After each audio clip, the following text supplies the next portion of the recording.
대표 기도해 주겠습니다.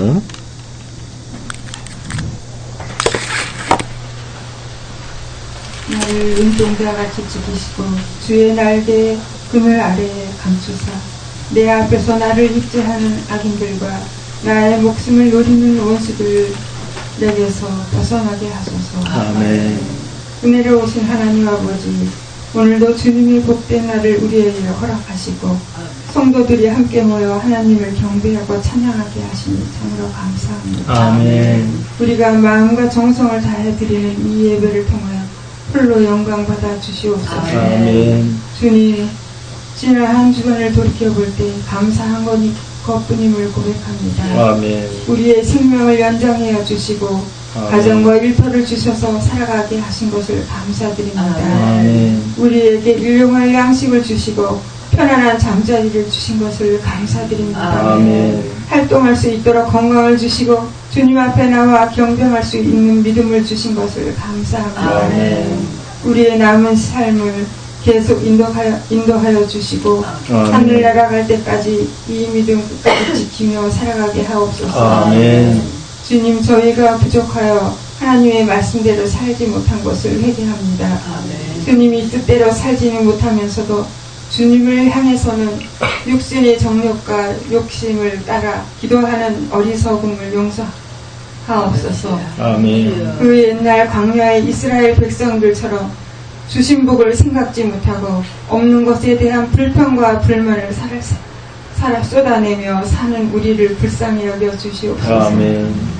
이제는 주신 복을 세어보게 하시고 아멘. 있는 것에 감사하며 살아가게 하옵소서. 아멘. 우리의 삶에도 시련과 역경이 이어지고 근심과 걱정이 끊이지 않지만 그 속에서도 낙심하지 않고 해야 할 일을 감당하게 하시고 주 앞에 드릴 열매를 키우며 앞으로 나아가게 하옵소서. 아멘. 하나님은 시험 당할 즈음에 반드시 피할 길을 내시며 모든 것을 협력하여 선을 이루시는 분임을 확신하면서 소망 가운데 기도하게 하옵소서. 아멘. 말씀을 통하여 우리의 마음을 짓누르는 근심이 회복되고 상처가 치유되는 기적이 허락하여 주옵소서. 아멘. 우리에게 담대한 믿음을 허락하사 아멘. 사방으로 우격싸움을 당하여도 쌓이지 아니하며 답답함을 당하여도 낙심하지 아니하고 고난 속에서도 승리하게 하옵소서. 아멘. 오늘도 목사님을 통하여 하나님의 뜻을 선포할 때 듣는 우리 모두가 하나님 말씀으로 받게 하시고 아멘. 그 말씀으로 우리의 모든 문제가 해결되는 축복이 시간이 되게 하여 주옵소서. 아멘. 살아계신 예수님의 이름으로 기도드렸습니다. 아멘. 살아계신 하나님 감사합니다. 우리 성도님들의 어떤 어려운 부분들이 있으면 주께서 친히 치유해 주시고 기도해 주시고 하나님의 그 땅에서 힘을 베풀어 주시옵소서. 이 시간 주님 전에 영광 받아주시고 우리의 소식을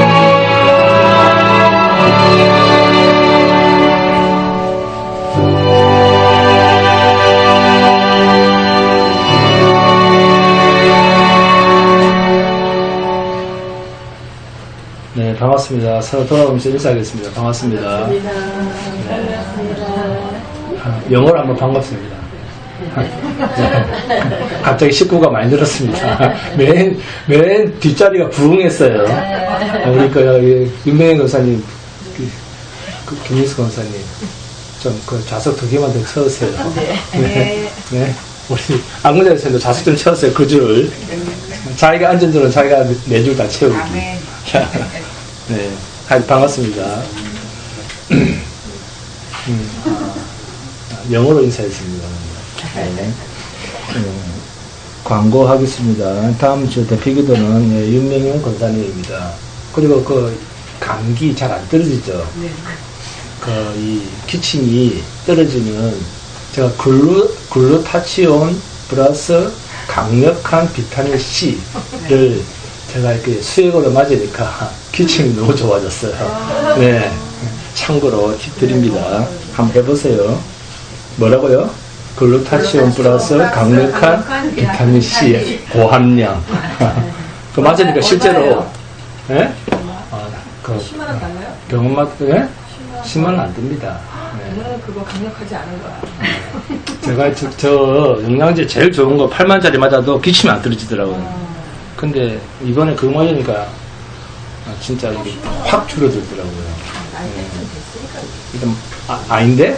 안 되네요 진짜로. 제가 이제 폐가 아팠어요. 폐가. 거짓말 아니고 폐가 아팠습니다. 오래 하셨어. 한 달 넘게. 자, 오늘 말씀의 제목은 어찌 까닭 없이입니다. 욥기 1장 1절에서 이 12절까지 자 함께 봉독하도록 하겠습니다. 시작. 우스 땅에 욥이라 불리는 사람이 있었는데 그 사람은 온전하고 정직하여 하나님을 경외하며 악에서 떠난 자더라. 그렇게 아들 7과 딸 3이 태어나니라. 그의 소유물은 양이 7,000마리요 낙타가 3,000마리요 소가 500결이요 암나귀가 500마리이며 정도 많이 있었으니 이 사람은 동방 사람 중에 가장 훌륭한 자라. 그의 아들들이 자기 생일에 각각 자기의 집에서 잔치를 베풀고 그의 누이 3명도 청하여 함께 먹고 마시더라. 그들이 차례대로 잔치를 끝내면 욥이 그들을 불러다가 성결하게 하되 아침에 일어나서 그들의 명수대로 번제를 드렸으니 이는 욥이 말하기로 혹시 내 아들들이 죄를 범하여 마음으로 하나님을 욕되게 하였을까 함이라. 욥의 행위가 항상 이러하였더라. 하루는 하나님의 아들들이 와서 여호와 앞에 섰고 사탄도 그들 가운데 온지라. 여호와께서 사탄에게 이르시되 내가 어디서 왔느냐. 사탄이 여호와께 대답하여 이르되 땅을 두루 돌아 여기저기 다녀왔나이다. 여호와께서 사탄에게 이르시되 내가 내 종 욥을 주의하여 보았느냐. 그와 같이 온전하고 정직하여 하나님을 경외하며 악에서 떠난 자는 세상에 없느니라. 사탄이 여호와께 대답하여 이르되 욥이 어찌 까닭 없이 하나님을 경외하리까. 주께서 그와 그의 집과 그의 모든 소유물을 울타리로 두르심 때문이 아니니까. 주께서 그의 손으로 하는 바를 복되게 하사 그의 소유물이 땅에 넘치게 하였음이니이다. 이제 주의 손을 펴서 그의 모든 소유물을 치소서. 그리하시면 틀림없이 주를 향하여 욕하지 않겠나이까. 여호와께서 사탄에게 이르시되 내가 그의 소유물을 다 내 손에 맡기노라. 다만 그의 몸에는 내 손을 대지 말지니라. 사탄이 곧 여호와 앞에서 물러가니라. 하루는 욥의 자녀들이 그 맏아들의 집에서 음식을 먹으며 포도주를 마실 때 사안이 욥에게 와서 이르되 소는 밭을 갈고 나귀는 그 곁에서 풀을 먹는데 스바 사람이 갑자기 이르러 그것들을 빼앗고 칼로 종들을 죽였나이다.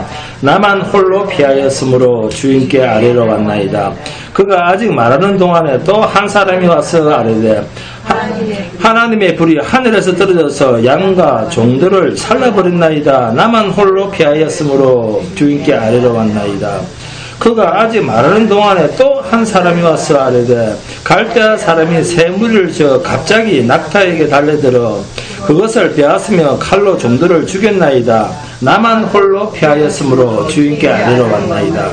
그가 아직 말하는 동안에 또 한 사람이 와서 아뢰되 주인의 자녀들이 그들의 맏아들의 집에서 음식을 먹으면 포도주를 마시는데 그 친들에서 큰 바람이 와서 집 내 모퉁이를 치매 그 청년들 위에 무너짐으로 그들이 죽었나이다. 나만 홀로 피하였으므로 주인께 아뢰러 왔나이다 한지라. 욥이 일어나 겉옷을 찢고 머리털을 밀고 땅에 엎드려 예배하며 이르되 내가 모태에서 알몸으로 나왔사온즉 또한 알몸이 그리로 돌아가올지라. 주시니도 여호와시오 거두시니도 여호와시오니 여호와의 이름이 찬송을 받으실지니이다 하고 이 모든 일에 욥이 범죄하지 아니하고 하나님을 향하여 원망하지 아니하니라. 네. 너무나 잘 아는 말씀이죠. 네. 근데 하루아침에 이런 일이 생겼어요. 하루아침에. 자, 앙울야 지사님. 누가 앙울야 지사님한테 죽음이 뭡니까? 물으면 죽음을 어떻게 설명하겠습니까? 죽음이 뭡니까? 그런 사람이 나한테요? 예수 안 믿는 사람이. 제일 심판이라. 예? 제일 목표, 제사건 하망이. 그렇죠. 그러면 그 믿는 사람한테는 그 죽음이란 뭡니까? 하늘나라 주님께 가까이 가는 구체적으로 이야기를 하면 몸은 부활의 몸을 입기 위해서 잠시 먼지로 돌아간 상태. 그죠? 부활의 몸을 입기 위해서 잠시 먼지로 돌아간 상태. 그리고 영혼은 하나님 품으로 돌아간 상태. 이게 죽음이죠? 그렇게 설명하세요. 자, 우리는 무엇을 모르고 있는가? 그 중에 하나가 뭡니까? 사탄입니다. 우리가 잘 모르는 존재가 사탄, 마귀, 귀신, 잘 모르죠. 마귀에 대해서 정리가 되어 있어야 됩니다. 사탄, 마귀, 귀신, 이 마귀도 모르면서 신앙생활을 잘한다라고 자부하는 것은 도리어 마귀의 놀림감이 됩니다. 사도행전 19장 15절에 보시면 마귀가 사람들에게 이런 소리를 합니다. 악기가 대답하여 가로되 예수도 내가 알고 바울도 내가 알거니와 너희는 누구냐? 마귀가 가장 예민하게 신경 쓰는 대상이 누군가 하면 예수님과 예수님의 복음을 전하는 사도 바울입니다. 그런데 예수님과 사도 바울하고는 전혀 사고방식이 반대인 너희들이 어디 감히 나를 안다고 하느냐라고 마귀 자신이 이야기를 하죠. 자, 우리의 사고방식은 어떻습니까? 예수님과 똑같습니까? 사도 바울과 똑같습니까? 우리가 잠시 마귀 입장이 되어 보면 가장 겁나는 것이 예수님을 바로 아는 사도 바울과 같은 그런 사람입니다. 그 사람이 가지고 있는 학식이나 재산의 유무가 겁나는 것이 아닙니다. 마귀 나라에서 가장 요주의 인물은 예수님과 복음 증거자입니다. 창세기 3장을 보니까 마귀가 사람이 먼저 마귀를 찾아갑니까? 마귀가 먼저 사람을 찾아옵니까? 마귀가 먼저 사람을 찾아옵니다. 그리고 마귀가 먼저 묻습니다. 그 물음의 내용은 상대방의 신상에 관한 것이 아닙니다. 놀랍게도 거룩한 하나님의 말씀입니다. 여인이여 하나님이 참으로 너희들어 동산 모든 나무의 실과를 먹지 말라 하시더냐라고 그렇게 묻습니다. 창세기 2장 16절에서 17절에 보니 사전에 하나님께서는 사람에게 내려준 말씀이 이미 있었습니다. 여호와 하나님이 그 사람에게 명하여 가라사대 동산 각종 나무의 실과는 내가 임의로 먹되 선악을 알게 하는 나무의 실과는 먹지 말라. 내가 먹는 날에는 정령 죽으리라 하시니라. 마귀가 인간에게 찾아올 때는 반드시 하나님의 말씀을 빌미로 삼아서 찾아옵니다. 마귀가 인간을 찾아올 때는 하나님과 인간을 분리시키기 위해서 격리시키려고 하는 목적으로 찾아옵니다. 창세기 3장 4절에 보시면 뱀이 여자에게 이르되 너희가 결코 죽지 아니하리라 이렇게 되어 있습니다.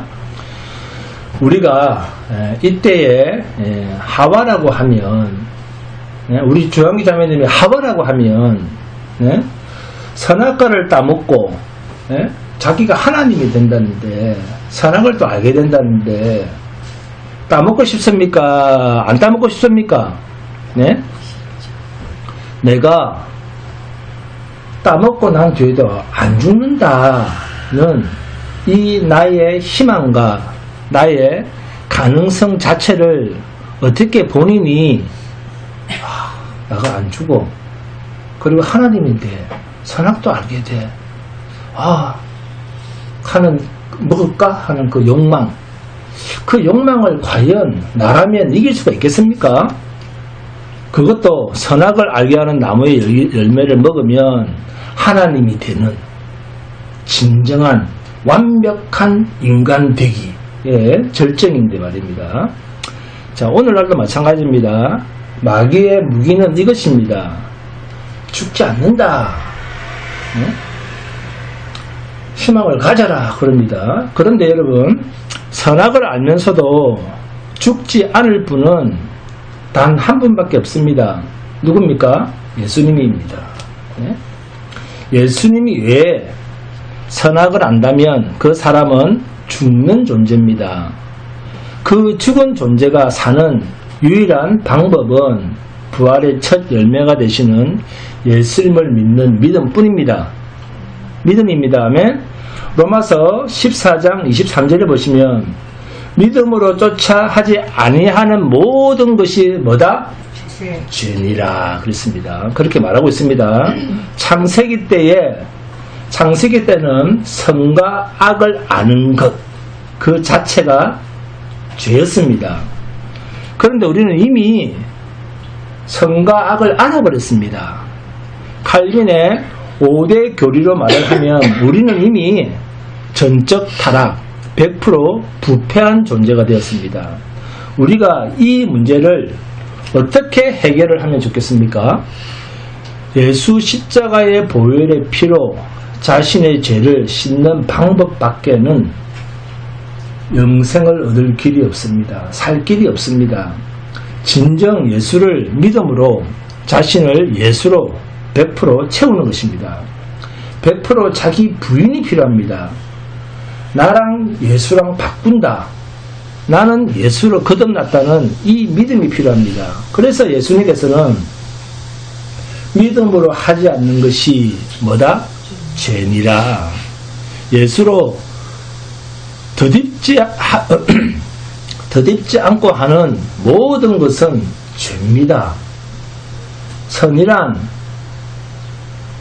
악의 개념이 선행되어야 나타납니다.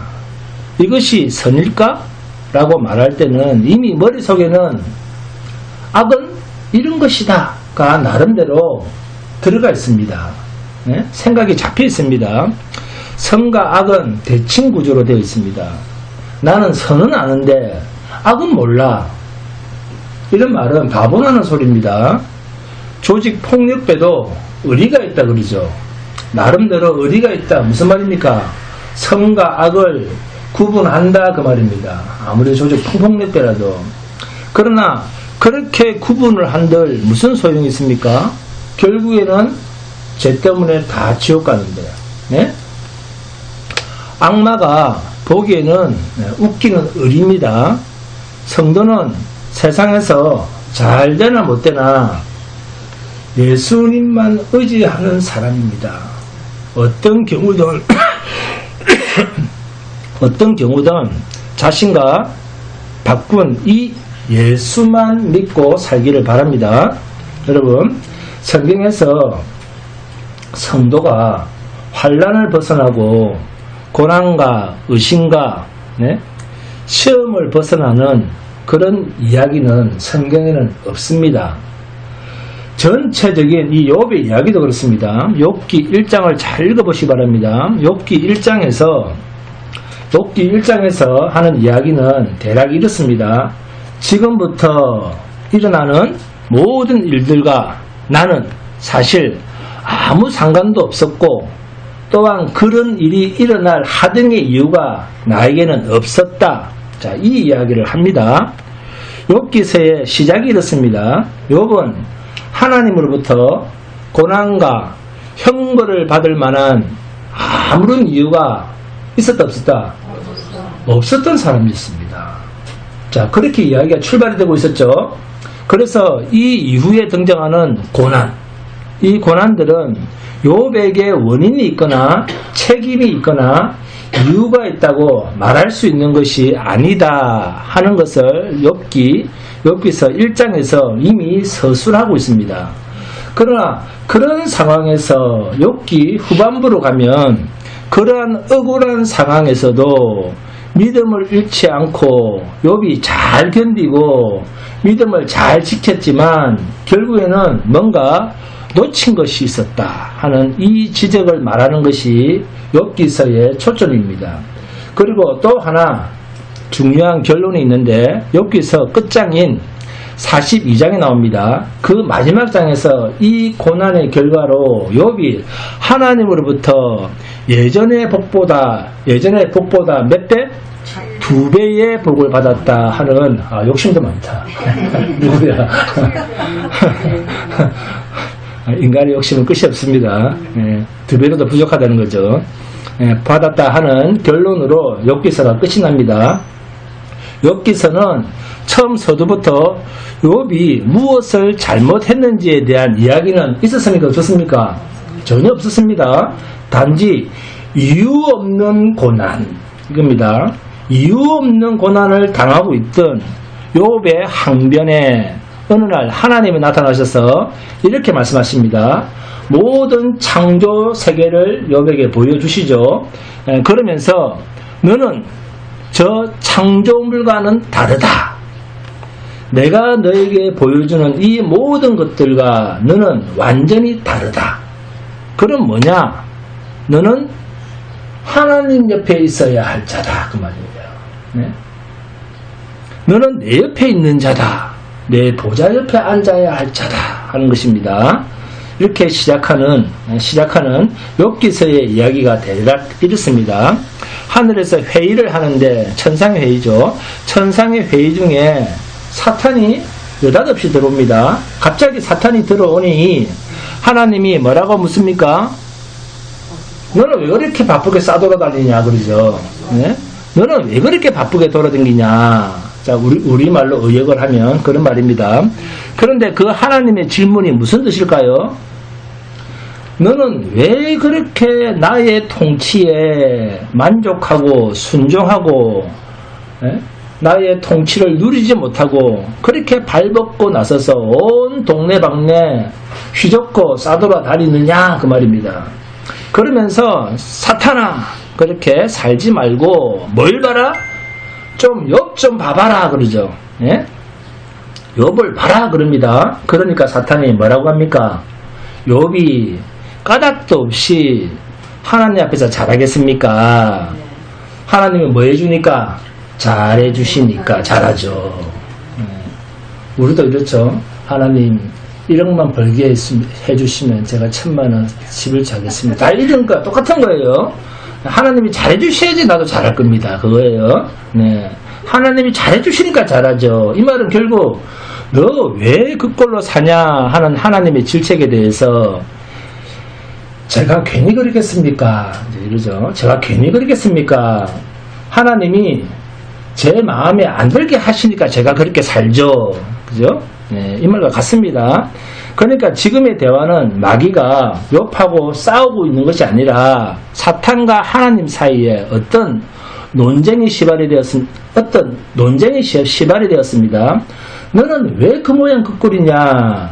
저는 하나님이 마음에 다 안 듭니다. 하나님 하는 일이. 그러죠. 그런데 하나님께서 돌아다녀 봤잖아. 욥은 잘하고 있었잖아. 그러죠. 예? 욥은 잘하고 있지 않느냐? 그랬더니 사탄이 하는 말이 하나님 욥을 한번 쳐보십시오. 그가 까닭 없이 하나님 앞에 순종하겠습니까? 이것 때문에 욥의 고난이 시작이 됩니다. 욥 입장에서는 이유가 있습니까? 없습니까? 없습니다. 그 하늘에서 일어난 일이에요. 그가 까닭 없이 하나님 앞에 순종하겠습니까? 까닭 없이 이 말도 오라미 칩니다. 까닭 없이 참 어려운 말입니다. 까닭 없이 무슨 말입니까? 그렇습니다. 밑에다 쓰세요. 이꼬르 이유 없이 그 말입니다. 그러니까 하나님을 섬기는데 하나님께 항복할 만한 순종하고 순응할 만한 충분한 조건을 욥이 가지고 다 채워져 있기 때문에 하나님께 순종하는 겁니다. 라는 말이 사탄의 대답이었습니다. 그래서 하나님께서 사탄에게 그래? 그렇다면 그 조건들을 다 제거해봐라. 그 조건을 다 제거해봐라. 그 조건이란 무엇이었습니까? 사탄의 불만거리. 그거죠? 네, 그 조건들이었죠. 사탄이 생각하는 불만거리를 한번 다 제거해봐라. 사탄한테도 욥과 같은 그런 조건을 줬으면 이미 사탄도 만족을 했을 조건이었습니다. 그러니까 시기하여 사탄이 제거한 것은 하나님 쪽에서 볼 때는 조건이 아닌 것이었고 사탄이나 욥에게는 그러한 것이 조건이었을 것입니다. 그렇죠? 여러분도 조건이 좋아야지, 조건이 좋아야지 교회 오죠. 그런 말씀이잖아요. 조건이 좋아야지 예배 안 빠지죠. 조건이 좋아야 예수를 잘 믿겠다. 몸이 안 피곤해야지 교회 올 거 아닙니까? 날 건강하게 해주세요. 하여튼 조건이 좋아야지입니다. 조건이 좋아야지. 내가 감기에 안 걸려야지 교회에 오죠. 병이 안 걸려야지 오죠. 그러니까 항상 조건을 따집니다. 그렇죠? 그러나 하나님께서는 돈 많고 편안하고 건강하고 잘되고 시간 많고 건강하고 하는 그런 것을 신앙의 조건으로 삼지 않아 계시고, 그러나 우리는 그런 것을 뭐로? 조건으로 삼고 있습니다. 이러한 차이가 하나님과 나 사이에 뭐가 됩니까? 갈등이 되죠. 갈등이 되고 또 고통이 됩니다. 욥기 1장 10절에 나오는 말씀입니다. 주께서 그와 그의 집과 그의 모든 소유물을 울타리로, 아파트로 다 채워주시니까, 울타리로 두르심 때문이 아니니까 라는 이 표현처럼 울타리로 둘렀다라는 말을 말하자면 그의 이해의 범주, 즉 사탄의 생각의 한계를 가리키는 말입니다.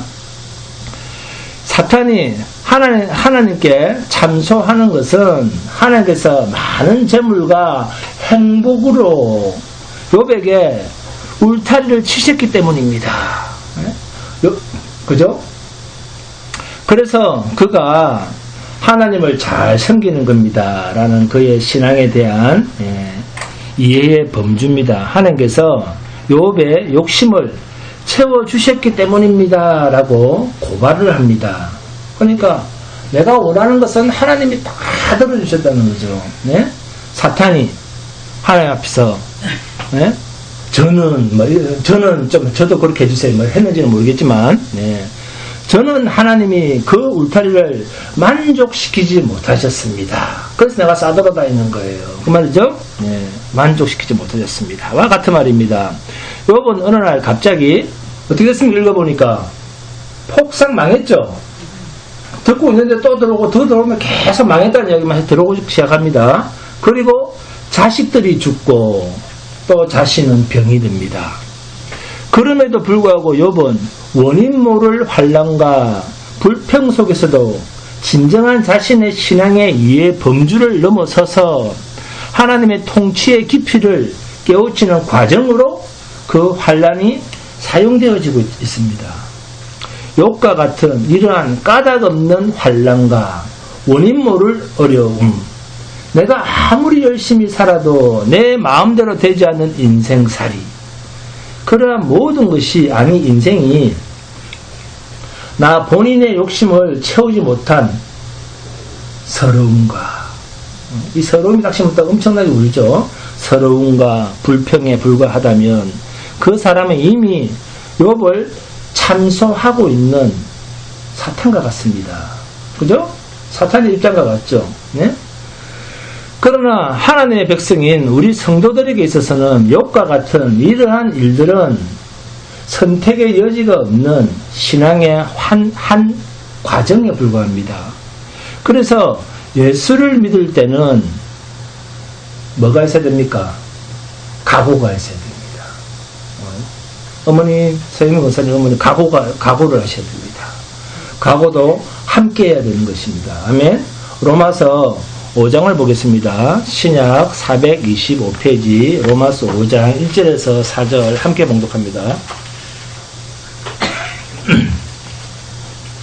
로마서 5장 1절에서 4절 시작. 그러므로 우리가 믿음으로 어렵다 하심을 받았으니 우리 주 예수 그리스도를 말미암아 하나님과 화평을 누리자. 또한 그로 말미암아 우리가 믿음으로 서 있는 이 은혜에 들어감을 얻었으면 하나님의 영광을 바라오고 즐거워하느니라. 다만 이뿐 아니라 우리가 환난 중에도 즐거워하나니 이는 환난은 인내를, 인내는 연단을, 연단은 소망을 이루는지 아미로다. 아멘. 우리는 이미 구원과 1절에 있는 믿음으로 어렵다 하심을 받았으니 우리 주 예수 그리스도를 말미암아 하나님과 화평을 이룬 자라는 이미 우리에게 이루어진 구원의 사실과 조건 위에 우리의 신앙이 서 있고 하나님의 영광을 바라고 즐거워하는 그 약속 속에 우리 인생에 소망이 있습니다. 그러니까 이미 일어난 십자가의 구원의 끝, 그리고 장차 우리가 받을 영광, 이 사이가 지금 우리가 살고 있는 현재, 지금 이 현재라고 하는 시간입니다. 그 현재를 3절에서 뭐라고 합니까? 환난 중에도 즐거워하나니. 우리가 살고 있는 이 현재는 뭐다? 환난 중에도 즐거워하는 시간이다 그 말입니다. 이해가 되십니까? 환난 중에도 즐거워하나니라고 성경이 선언함을 함으로써 현재 얻은 지금의 구원과, 여러분은 이미 구원을 얻었잖아요. 지금의 구원과 미래의 완성, 미래에 완성될 그 구원의 영광과 성취 사이는 뭐라는 거다? 환난이라는 거예요. 왜 환난이냐? 인간은 환난을 통해서만 인내를, 그리고 그 인내가 연단을, 그리고 그 연단이 소망을 이루는 길이기 때문이랍니다. 성경에서 말하는 소망이란 무슨 말입니까? 죄된 우리가 하나님 앞에서 서 있을 수 있는 하나님의 영광 덩어리다 그 말입니다. 우리가 욥기 38장을 보시면 하나님이 욥을 데리고 다니면서 22절에 너 우박 창고를 보았느냐 하십니다. 우박 창고를 보셨느냐, 보았느냐. 예? 만약 지금 여러분에게 하나님께서 그렇게 말씀하신다고 하면, 그렇다면 아무 교사님 너 우박 창고를 보았느냐 했을 때, 그렇다면 나는 우박이 되고 싶습니까? 지금의 앙금자가 되고 싶습니까? 지금은 안. 그렇죠. 환난을 겪고 있는 지금의 앙금자가 되고 싶죠. 그렇다면 여러분은 우박이 되시겠습니까? 아니면 욥이 되시겠습니까? 너 악어를 봐라. 그러면 악어가 되고 싶습니까? 지금의 내가 되고 싶습니까? 여러분은 악어가 되시겠습니까? 아니면 고난받는 욥이 되시겠습니까? 고난받는 욥과 여러분을 비교해 보시면서 결론을 내려보시기 바랍니다. 하나님께서 욥에게 이렇게 말씀하십니다. 내가 창조한 이 창조 세계를 보아라. 우리 인간은 하나님께서 창조한 창조물 중에 우리는 하나님께서 창조한 창조물 중에 하나죠. 그죠? 그 하나임에도 불구하고 다른 모든 창조물들과 구별이 되는 피조물을 다스리는 하나님의 통치의 대리자로 명령받고 있습니다. 하나님이 우리를 동력자로, 그리고 그와 대등한 어떤 동반자로 우리를 부르시고 인정하고 계십니다. 인간은 하나님의 형상으로 지음을 받았다라고 성경이 말씀하고 있습니다. 그리고 이러한 통치와 결정, 선택의 자유까지 사람에게 허락을 하셔서 우리를 하나님이 어떤 목적물로 지으셨는지를 다른 피조물들과 뚜렷이 구별하고 계십니다. 사실 이것은 굉장히 놀라운 지혜입니다. 우리는 뭐로 만들었습니까? 먼지였습니다. 네? 그러나 우리는 그 지혜와 명예를 모두 버리고 그냥 편안하게 우리가 아는 이해의 범주 내에서 우리가 할 수 있는 것하고, 방금 말씀드린 할 수 있는 것이라고 하는 것은 우리가 기대하는 결과, 우리가 소원하는 결과를 신에게 받기 위해서 우리가 내어놓을 수 있고 우리가 받을 수 있는 그 울타리 안에만 있고 싶다, 그겁니다. 그냥 우리가 뭘 달라고 하는 것도 내가 생각하는 범주 내에서만 나는 내가 행복을 누리고 그곳에서만 있고 싶다는 거예요. 네? 그걸 넘어서지는 못하고 있는 거예요.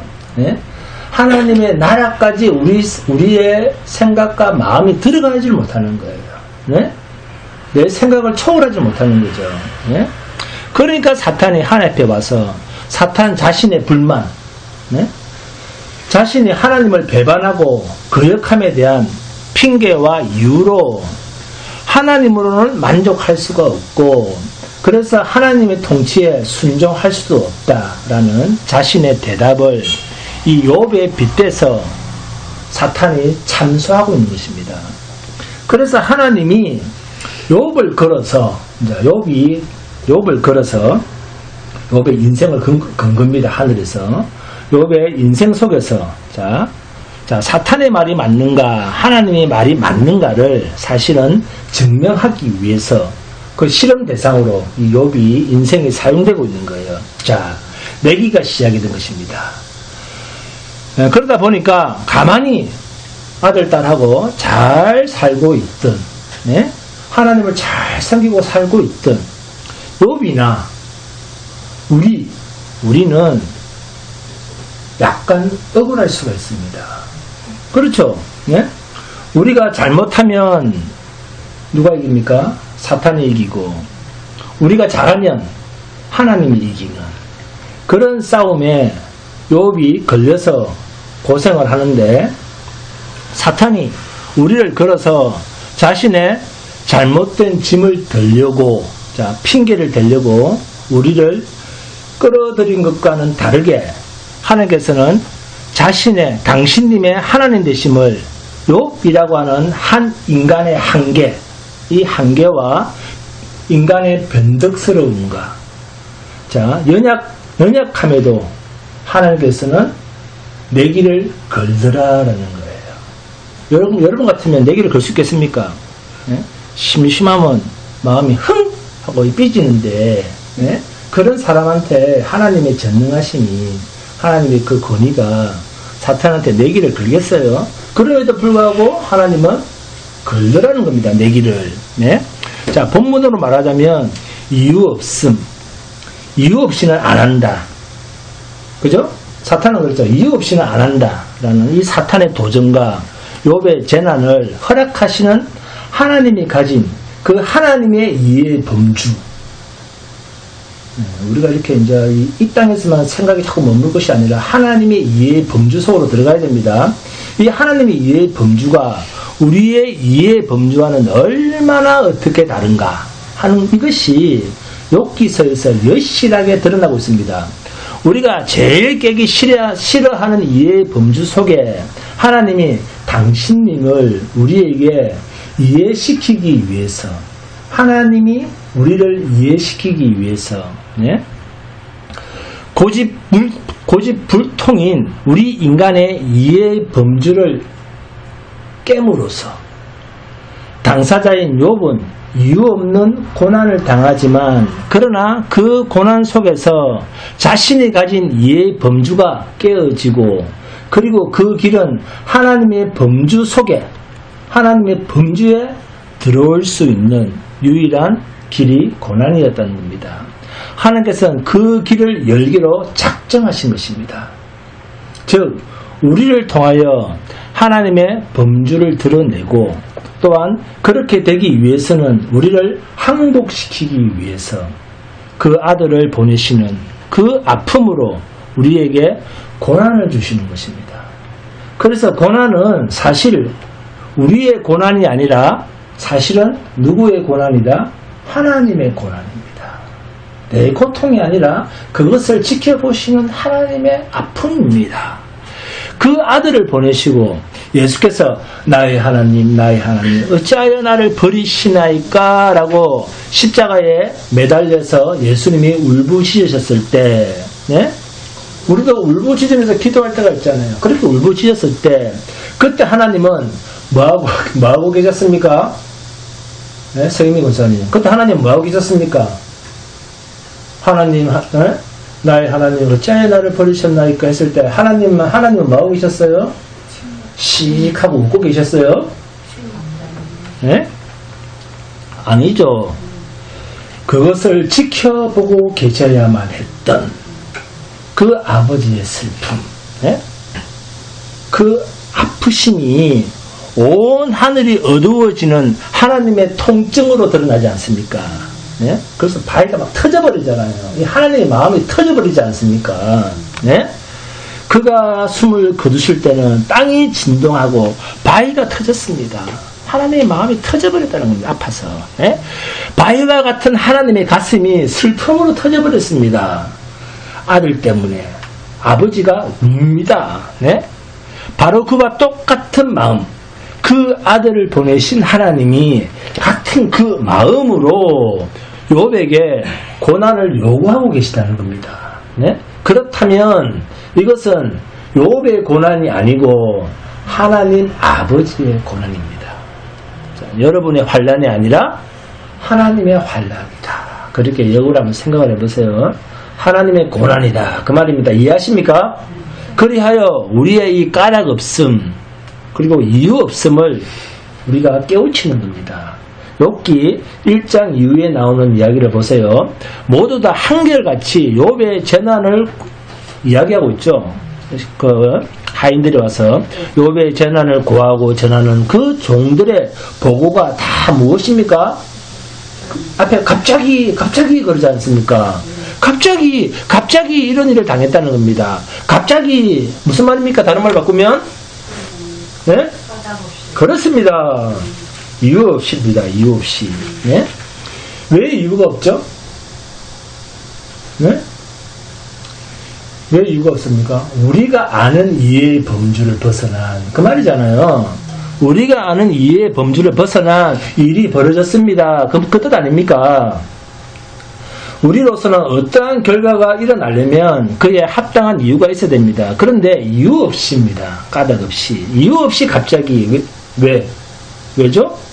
하나님이 지금 일하고 계시기 때문입니다. 그렇게 이유가 없는 거예요. 인간의 이해의 범주 속에서는 일을 못하는 거죠.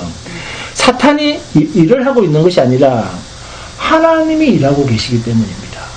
마태복음 6장 19절로 가시면 우리가 다 아는 것 같지만 모르는 그런 말씀이 나옵니다. 마태복음 6장 자 19절에서 21절 자 함께 있습니다.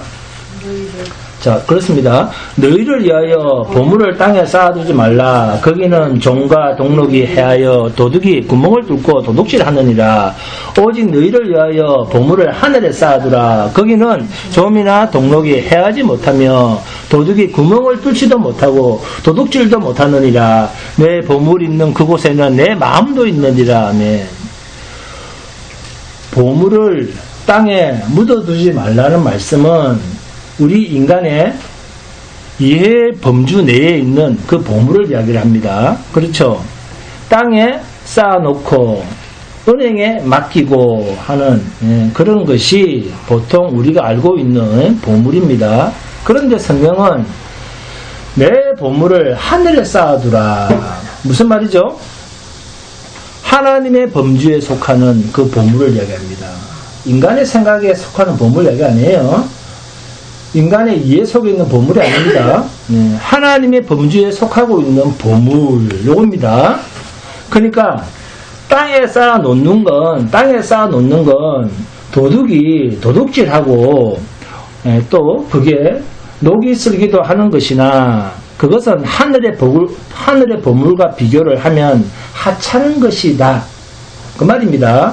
그래서 이 이야기를 어디로 끌고 가느냐 하면 마태복음 6장 21절에서 23절 함께 봉독합니다. 시작. 내 보물 있는 그곳에는 내 마음도 있느니라. 눈은 몸의 등불이니 그러므로 내 눈이 성하면 온 몸이 밝을 것이요 눈이 나쁘면 온 몸이 어두울 것이니 그러므로 내게 있는 빛이 어두우면 그 어둠이 얼마나 더하겠느냐. 어두움이라고 말하면서 이 진리를 모르면 너는 헤맬 수밖에 없다. 이렇게 말씀하시는 것입니다. 그래서 진리를 열심히 알아야 됩니다.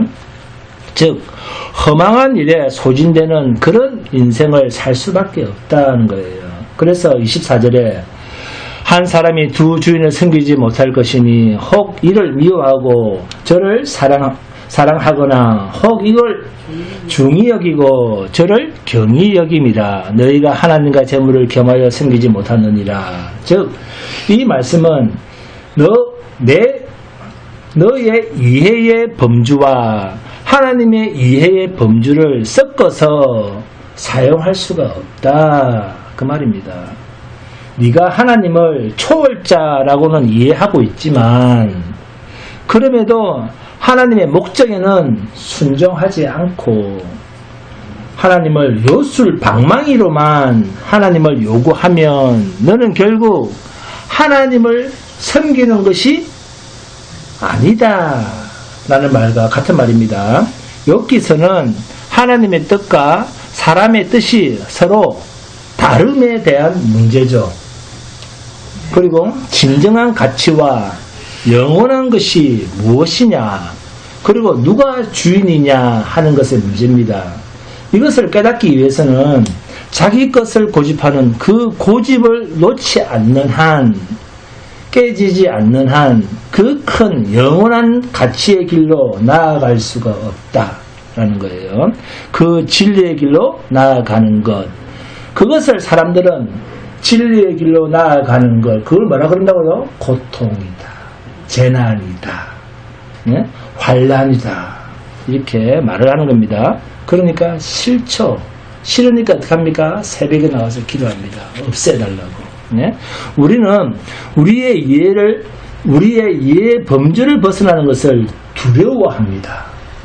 내 생각과 달리 흘러가는 것을 두려워합니다. 내가 장악하고 내가 조작할 수 있는 한계를 벗어나는 것, 이걸 우리는 두려워합니다. 뭐든지 내 손아귀에 있어야지 우리는 안정감을 가집니다.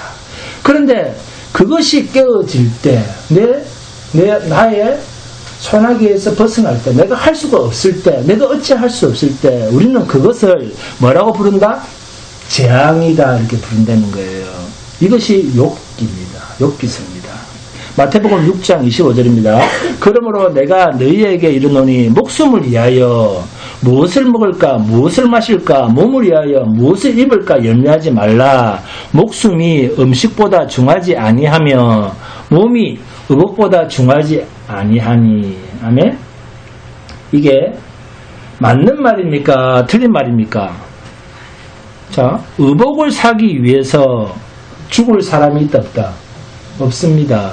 그렇죠. 음식을 위해서 죽을 사람이 있습니까? 없습니까? 없습니다. 네? 몸이 더 중요하죠. 네? 몸이 더 중요하고 목숨이 더 중요합니다. 살아 있어야지 옷을 입을 거 아닙니까? 그런데 하나님의 뜻을 위하여, 하나님의 목적과 복 주시는 약속을 위하여 그러한 것을 하나님께서 우리에게 주셨는데, 우리는 우리가 가지는 이해의 범주 안에서만 머물려 하고 우리를 보장하고 안심하기 위한 것에만 우리의 목숨을 걸었다라는 이야기입니다. 우리는 뭡니까? 하나님의 목적입니다. 우리 인생은 하나님의 목적입니다. 그럼에도 우리가 무엇을 먹을까, 무엇을 입을까에만 하나님을 이용하고 자기 자신의 진정한 가치에 대해서는 생각을 하고 있지 않더라라는 말씀입니다. 그래서 그 유명한 공중의 새를 보라, 들에 핀 백합화를 보라, 오늘 있다가 내일 아궁이에 던져지는 들풀도, 이게 다 뭡니까? 생각해봐라 그 말입니다. 좀 생각 좀 해봐라 그 말이에요. 좀 하나님을 좀 생각 좀 해봐라 그 말입니다. 나이가 들면 좋은 점이 하나가 있습니다. 나이가 들면 뭐가 빠집니까? 그렇습니다. 기운도 빠지고, 그 다음에 어떻게 됩니까? 외로워집니다. 네? 외롭고, 그 다음에 외로우니까 힘도 빠지고, 외로우니까 슬퍼집니다. 그리고 고통스러워집니다. 그러면 뭘 각오해야 됩니까? 머지않아 죽어야 되는구나. 이것을 각오해야 됩니다. 그죠? 자, 그러면 인간을 보고서 세상을 보는 눈이 그때부터 확 달라집니다. 인생 별거 없네 됩니다. 그건 막판에 깨달아요. 젊었을 때와는 전혀 생각이 달라집니다. 예? 젊었을 때야 목숨을 걸고 어디 갑니까? 예? 김준수 권사님 어디 갔어요? 나이트클럽. 김준수 권사님 갔다 그 말 아닙니다. 젊었을 때는 목숨을 걸고 나이트클럽 갑니다. 그리고 남자들은 어디에 목숨 겁니까? 여자의 목숨을 겁니다. 제 여자 막 찾아다닙니다. 여자의 목숨을 걸고 자기가 좋아하는 취미나 지리산의 목숨을 겁니다. 네? 그런데 지금은 절대 아무 때나 목숨을 걸지 않습니다. 네? 그게 생각하라는 겁니다. 네? 이게 생각하라가 매일매일의 시험거리입니다. 우리는 먹을거리 걱정해야 되고 사회에서 자기 자리를 확보하기 위해서 애를 써야 됩니다. 그리고 그렇게 애를 쓰는 것이 우리에게는 하나의 재난입니다. 살기 위해서 노력하는 것이 우리 하나의 재난이죠. 그러나 그 재난을 겪어야 비로소 이런 생각을 할 수 있다는 겁니다. 네? 이런 개고생을 하면서 내가 계속 살아야 한단 말인가? 네? 나는 뭐냐? 내 인생은 뭐냐? 내가 할 수 있는 것이 무엇이냐? 평생을 이 개고생만 하다가 죽을 것인가? 네? 계속 살아야 하는 것인가? 라는 젊었을 때는 정말 생각해 보지도 못했던, 그죠? 그리고 별거 아니게 생각했던 자기 이해의 범주가 별것 아니었던 그 일들이 이제는 엄청난 자신의 인생의 도전으로 부딪히게 됩니다. 네?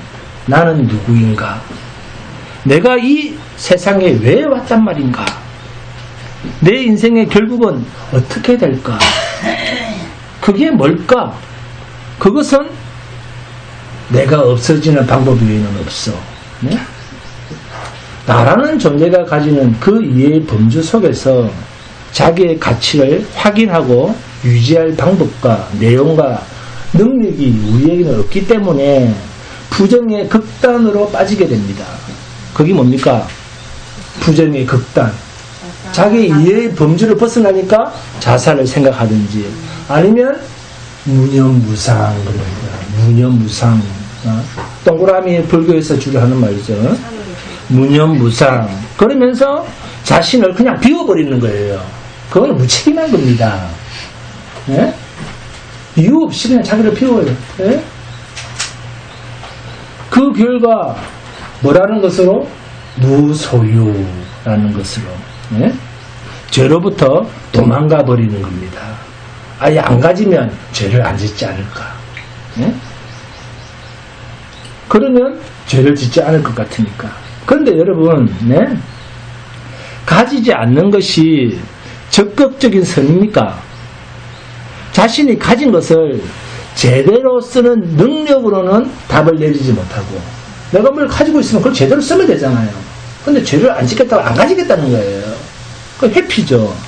그래서 안 가진다는 것으로 그것으로 어떻게 그것이 멋있어 보이고 영혼의 답이 됩니까? 근데 우리는 그런 거, 와, 멋있다 하면서 존경을 해버려요. 착각입니다. 네? 그건 그냥 뭡니까? 무책임이에요. 무책임. 응? 무책임일 뿐입니다. 인간은 무엇으로 얽혀져 있습니까? 가족으로 얽혀 있기 때문에 서로가 서로에게 도망갈 수가 없습니다. 도망갈 수가 없는 책임감. 책임으로 묶여 있습니다. 네? 그러니 별게 아닌 것 같은 그 가족이라는 이해의 범주 속에서 우리는 하나님의 손길을 그래서 만나게 됩니다. 산다는 것이 얼마나 힘이 듭니까? 하나님께서는 왜 이 고달픈 인생을 반복하며 살도록 방치하시는가? 왜 나는 오늘도 공중에 나는 새를 봐야 되는가? 네? 왜죠? 하나님을 생각해야 되기 때문입니다. 우리가 고통스러울 때 차라리 내가 생각할 기능이 없었더라면, 네? 생각할 능력이 없었더라면, 아니 내가 저 비둘기였더라면, 내가 저 매미였더라면, 네? 내가 그저 한 줌 먼지였더라면 그렇게까지 생각이 갑니다. 그래서 돌고 돈다 그러죠. 네, 불교에서는.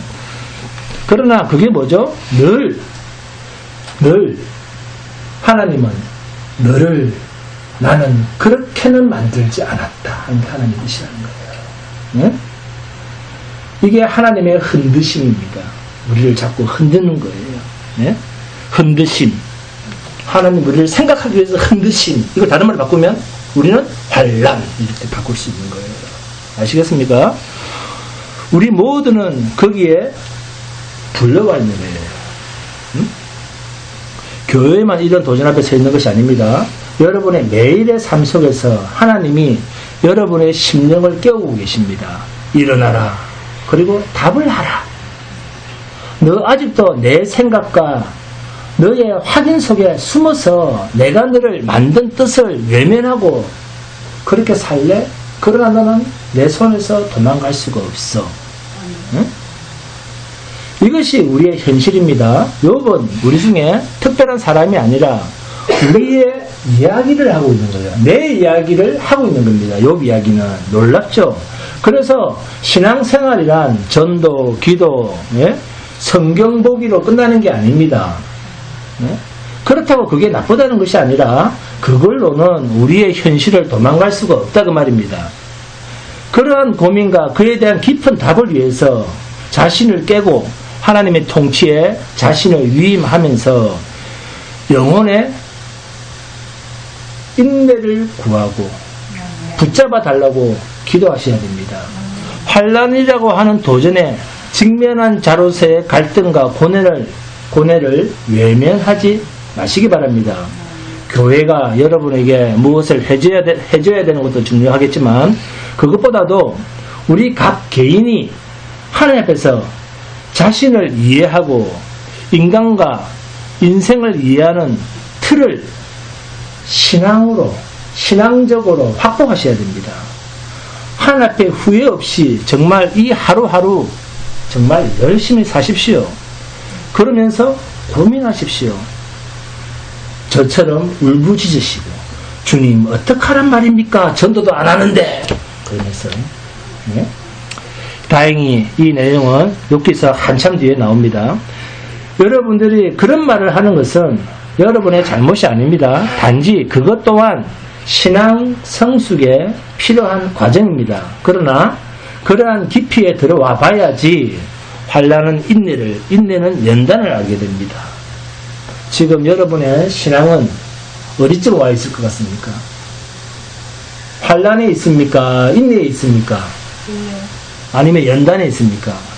아직 있네. 그렇습니까? 저는 연단의 연자에 와 있습니다. 연단의 연. 그러다가 단을 지나가게 되겠죠. 연단의 연을 지나면 그 다음에 단이 옵니다. 단을 지나 그 다음에 뭡니까? 소망에 이르게 됩니다. 감사한 일이죠. 우리가 나이를 들고 모든 일에 손을 놓아야 하는 때라서 하나님이 우리를 소모시키고 쇄진시키고 다른 사람과 체인징시키는 것이 인간의 인생이 아니라 우리를 정금같이 재련하셔서 하나님의 영광 앞에 서게 하시려고 그 감사 앞에 서게 하시려고 우리를 연단시키는 것입니다. 이러한 인생이 우리 모두에게 허락된 줄 아시는 기대와 믿음과 각오를 하시면서 하나님의 영광에 찬송이 되시기를 주님의 이름으로 축원드립니다. 오늘 찬송합니다. 찬송가 54장입니다.